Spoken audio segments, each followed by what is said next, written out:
Big boss season 10కు రంగం సిద్ధమైపోయింది. ఇక వివాదాలతో రచ్చరచ్చ చేయడానికి గత సీజన్కు మించిన కంటెస్టెంట్లు ఈసారి హౌస్లోకి వెళ్ళబోతున్నట్లు అప్పుడే లీకులు కూడా వస్తున్నాయి. మంగ్లీ, నటి కస్తూరి, నందు స్వోల్డ్ నందు, బుల్లితెర మెగాస్టార్ ప్రభాకర్ కొడుకు, ఇలా చాలా పేర్లు వినబడుతున్నాయి. మరి వీరిలో హౌస్లోకి వెళ్ళబోయేది ఎవరో కానీ వెళ్తే మాత్రం ఈసారి బిగ్ బాస్ మాత్రం ముందు సీజన్ల కన్నా మించేలా ఉండబోతుందని అర్థమవుతుంది.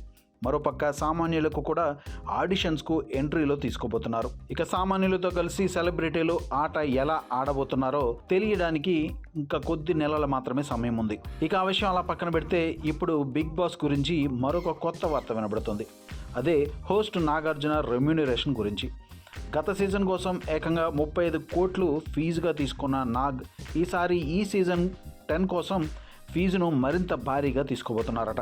బిగ్ బాస్ అంటే నాగార్జునే అనంతగా మనకు రిజిస్టర్ అయిపోయింది. ఈ రియాలిటీ షోకు గత 7 సీజన్ల నుండి నాగ్ హోస్ట్గా ఉన్నారు.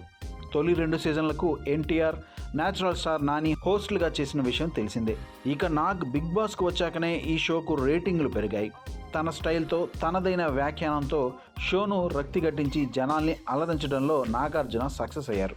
దానికి తగ్గట్టే ఆయన రెమ్యునరేషన్ కూడా తీసుకుంటున్నారు. ఇక ఈ సీజన్ 10 విషయానికి వస్తే గత సీజన్ కంటే 5 కోట్ల రూపాయలు ఎక్కువగా చార్జ్ చేస్తున్నట్లు వార్తలు వినిపిస్తున్నాయి.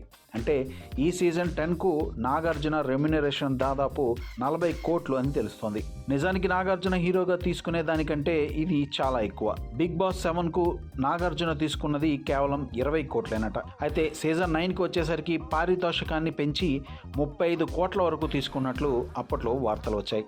ఇక ఇప్పుడు ఈ సీజన్ 10కి ఆ స్థాయిలో కాకపోయినా కొంత పెంచి 40 కోట్లు ఛార్జ్ చేస్తున్నట్లు తెలుస్తుంది. నిజానికి నాగార్జున హీరోగా ఒక సినిమాకు తీసుకునే దానికంటే ఇది చాలా ఎక్కువ కావడం గమనార్హం. నాగార్జున హీరోగా 15 నుండి 20 కోట్ల వరకు పారితోషికాన్ని తీసుకుంటారు.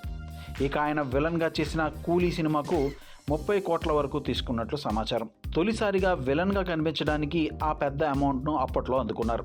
ఇక ఆసక్తికరమైన విషయం ఏంటంటే ఎవరికైనా హీరోగా సక్సెస్లతో పాటు పారితోషికం పెరుగుతూ వస్తుంది. నాగ్ విషయంలో ఇది రివర్స్ అయింది. ఎందుకంటే హీరోగా ఆయన తీసుకునే దానికంటే విలన్గా ఎక్కువ తీసుకున్నారు. ఇక వెండి తెర కంటే బుల్లి తెరపై అంతకంటే ఎక్కువ తీసుకుంటున్నారు. ఇలా నాకు మాత్రమే సాధ్యమవుతుందేమో కదా.